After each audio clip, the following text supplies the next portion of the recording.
sa nakikita ko sa paligid, unti-unti nang umaasenso ang mga nakatira dito, mga kabahayan dito. Yun. At agan na nga, asan na kaya itong tatlong kasama ko? Ang bilis-bilis po nilang naglalakad. Saan na kaya yun nakarating?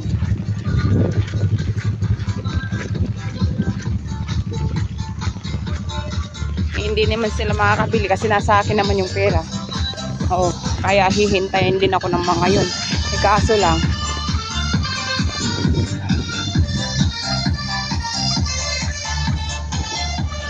saan sila?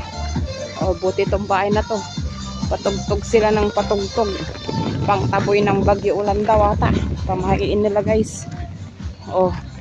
Masaya sila dyan guys, masaya.